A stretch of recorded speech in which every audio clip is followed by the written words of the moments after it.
Pusaka kembar, cakra bumi, warisan kedua. Setelah Arga berhasil menyatu dengan kekuatan, keris mata langit dan menenangkan roh Mahesa dalam perjamuan jiwa, ia kembali ke desa sebagai pahlawan. Tapi malam demi malam ia tidak bisa tidur. Setiap kali memejamkan mata, ia melihat bayangan tanah yang retak, gunung meletus, dan seseorang berdiri di tengah api, memegang senjata berbentuk roda yang menyala merah seperti bara. Suara dari dalam mimpinya berbisik, "Langit telah dijaga." Tapi bumi mulai memberontak. Arga lalu bertanya kepada kepala desa, dan sang tetua menceritakan sebuah rahasia yang telah lama dikubur sejarah. Keris mata langit bukanlah satu-satunya pusaka warisan Empu Lakutama. Ia menempa dua pusaka kembar, satu dari serpihan bintang, dan satu lagi dari hati gunung berapi. Yang satu mewakili langit, satunya lagi mewakili bumi. Pusaka itu bernama Cakra Bumi, berbentuk roda cakra berduri yang hanya bisa digunakan oleh pewaris tanah sejati. Dan di masa lalu, pusaka ini hilang. Bersamaan dengan hancurnya, kerajaan Purwadahana, sebuah kerajaan besar yang terkubur lahar ribuan tahun lalu. Istana dalam lahar, bersama Laras dan dua pendekar muda utusan kerajaan tetangga, Arga memulai perjalanan ke Gunung Sindara, tempat kerajaan Purwadahana dikabarkan pernah berdiri. Di sepanjang perjalanan tanah terasa gersang. Hutan-hutan mati, sungai kering, dan desa-desa kecil ditinggalkan. Gempa kecil terjadi hampir setiap malam. Bumi sedang gelisah, kata Laras sambil menatap tanah. Mereka akhirnya menemukan kawah purba. Kawah besar yang dulunya lahar aktif. Di sanalah reruntuhan istana terkubur. Dengan mantra dari lontar kuno dan kekuatan keris mata langit, Arga membuka pintu bawah tanah di dasar kawah.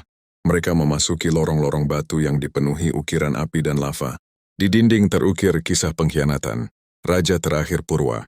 Dahana mengorbankan rakyatnya untuk menjaga cakra bumi tetap aktif. Namun kekuatannya meledak, dan istana terkubur oleh murka gunung. Di ujung lorong utama mereka menemukan singgasana batu dan di atasnya, cakra bumi.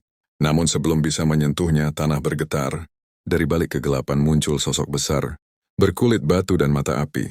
Roh raksasa lava, ciptaan sang raja terakhir untuk menjaga pusaka. Hanya pewaris tanah sejati yang bisa menyentuh cakra bumi, raungnya. Arga mencoba mendekat namun cahaya kerisnya tertolak. Cakra bumi tidak menerima titisan langit. Dalam keputusasaan Laras maju. Ia selama itu merasa seperti penolong biasa, tapi di dalam dirinya menyimpan luka. Dan tanya tentang asal-usulnya. Saat menyentuh cakra bumi, pusaka itu bersinar merah keemasan, dan roh penjaga membungkuk. "Pusaka ini memilihmu."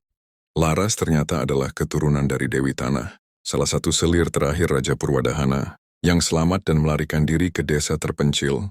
Ia adalah pewaris bumi. Dengan cakra bumi di tangannya, Laras dan Arga bersatu menghadapi roh raksasa lava. Pertempuran terjadi di dalam perut bumi, dengan magma naik dan dinding runtuh. Namun kekuatan langit dan bumi bersatu dalam dua pusaka, berhasil mengalahkan roh tersebut dan menenangkan gunung. Kawah itu kembali diam. Istana terkubur kembali, tapi pusakanya kini telah berpindah tangan. Setelah kejadian itu, Arga dan Laras kembali ke desa. Mereka menyadari bahwa keduanya bukan hanya pelindung pusaka, tapi penjaga keseimbangan antara langit dan bumi. Keris mata langit dan cakra bumi tidak bisa disatukan dalam satu, tubuh mereka saling menolak. Tapi jika dipegang oleh dua jiwa yang selaras, maka keduanya menjadi kunci membuka sesuatu yang lebih besar, gerbang rahasia Nusantara. Tempat para empu dahulu menyimpan ilmu tertinggi. Namun kabar tentang kebangkitan dua pusaka kembar menyebar, dan jauh di barat, seorang wanita bermata satu dengan jubah emas sang pewaris laut mulai mengumpulkan pasukan.